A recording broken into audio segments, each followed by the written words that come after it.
Okay, let's dive right into this. Welcome to today's explainer. Today, we're unpacking an absolutely crucial, super high-yield text for your upcoming CBSE Class 12 English board exams. We're talking about Anees Jung's Lost Spring. Now look, if you've been staring at your textbook feeling totally overwhelmed by these heavy themes of poverty and lost childhood, hey, you're not alone. It's a lot. But we're going to walk through these concepts together, break them down, and lock them in for good so you are totally ready for test day. Here's our exact roadmap for today's explainer, designed to get you those top marks and crush any test anxiety. We'll start with decoding Lost Spring, then look at Saheb, the ragpicker's illusion.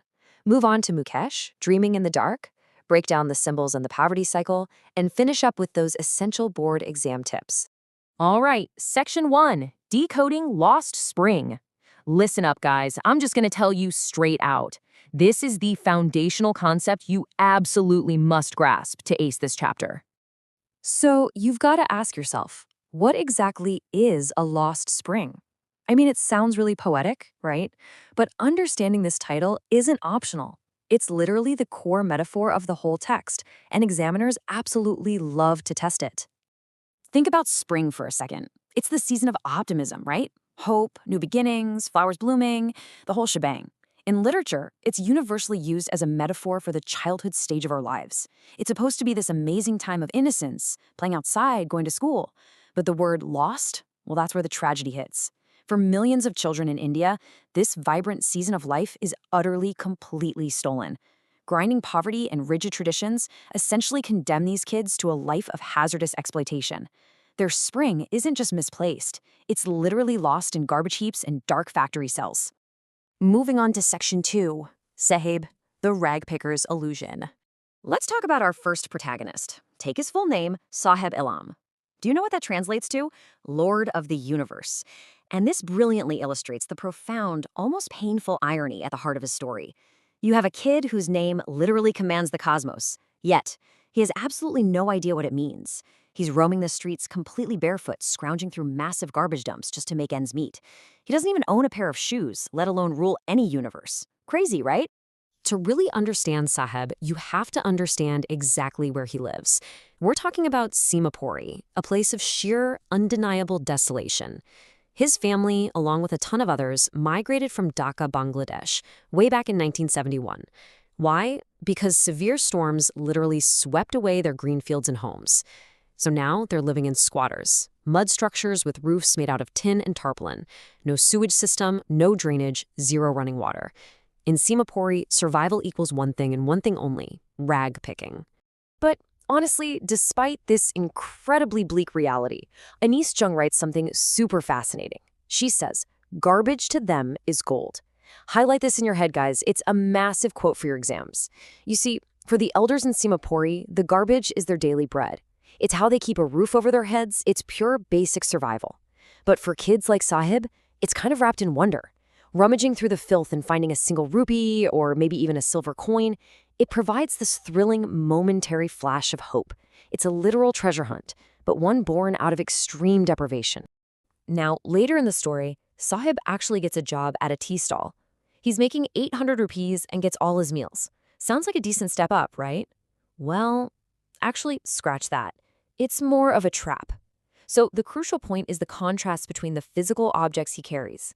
The plastic bag he used for rag picking, it was light, it was his own. It represented his carefree nature and his absolute freedom to be his own master. But the steel canister he carries for the tea stall owner, it's heavy. It physically and metaphorically represents his loss of independence. He traded his freedom for a steady wage and lost his childhood identity right along with it. All right, let's pivot to Section 3, Mukesh, dreaming in the dark. Here we step into the dark, stifling world of Firozabad. Now, this city is famous for its glass-blowing bangle industry, but behind those beautiful, colorful bangles is an absolute nightmare. We're talking about roughly 20,000 children engaged in illegal, incredibly hazardous labor here. 20,000. They're working in these dark, dingy cells without proper air or light, sitting right next to sizzling hot furnaces. And the physical toll, it's devastating. The dust from polishing the glass bangles often results in these kids losing their eyesight completely before they even step into adulthood. And that literal blindness perfectly mirrors the metaphorical blindness of the entire community. They are so trapped by tradition and crushing debt that they honestly can't even envision another way of life. But then we meet Mukesh. In a community completely weighed down by the stigma of the caste they were born into, Mukesh has this genuine spark of rebellion. He boldly declares, "I want to drive a car." No way does he want to make bangles. He practically dreams of walking miles to a garage and becoming a motor mechanic. You know, in a world where generations have literally only known the heat of the furnace, his practical, grounded dream is just a massive, incredible act of defiance. Let's zoom out a bit for Section 4, Symbols and the Poverty Cycle. Okay, listen closely, because this contrast is literal gold for those compare and contrast board exam questions. We have Sahib's resignation versus Mukesh's determination. Sahib ultimately resigns to his fate, right? He loses that carefree look, he accepts the heavy burden of the steel canister, and he essentially just stops dreaming. He conforms. Mukesh, on the other hand, exhibits this fierce determination. He refuses the family tradition. He holds on to his practical dream of being a mechanic, and he shows a willingness to literally walk miles to a garage to learn. One spirit is totally broken, while the other insists on staying alive. So what does this all mean? Why is it so incredibly hard for them to just escape? Well, it's because of this vicious circle of exploitation. Anees Jung specifically lists 5 forces that conspire to trap the poor workers. You've got the sahukars, the moneylenders, the middlemen, the policemen, the bureaucrats, and the politicians. If the bangle makers try to organize a cooperative, they're hauled up by the police, beaten, and dragged straight to jail.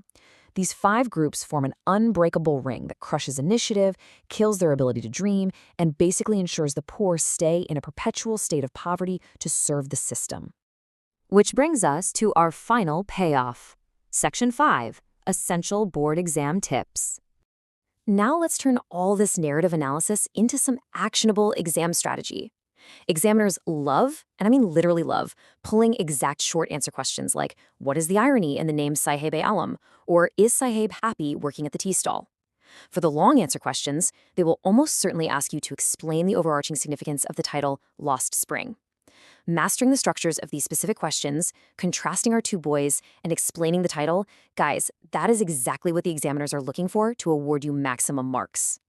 And to really push your grade to the absolute top, you've got to use the right terminology. Think of these core literary devices as your exam cheat sheet. When you write your answers, don't just say Sahib's name is sad or ironic in a basic way. Explicitly name the device irony. When you talk about the bangles or the garbage being like gold, call it symbolism representing stolen youth. And when you describe those forces trapping Mukesh's family, use the term metaphor for the vicious circle. Slipping in these precise literary terms shows deep comprehension and instantly elevates the quality of your paper. Let's do a rapid-fire review of the high-yield vocabulary you absolutely should memorize. If the question is about migration, use the exact phrase, storms swept away their fields. If it's about the tea stall, make sure you say he lost his freedom and is no longer his own master. For long answers about Mukesh, examiners desperately want to see the phrases spark of rebellion and the stigma of caste. Weaving these exact phrases from the text right into your own sentences, it proves to the grader that you truly know the material inside and out. It's a real game changer. As we wrap up this explainer, I want to leave you with one final provocative thought. It's so easy to look at Lost Spring as just another chapter you have to memorize for a test. But remember, Anees Jung is writing about a glaring, ongoing reality. These aren't just fictional characters, they represent millions of real children. So, as you study their stolen childhoods, ask yourself, what is our society's role in ensuring that the spring of childhood isn't lost for the Sahebs and Mukeshes of the real world today? Let that question fuel your understanding and your exam prep. Thanks so much for joining me, and I'll catch you in the next explainer.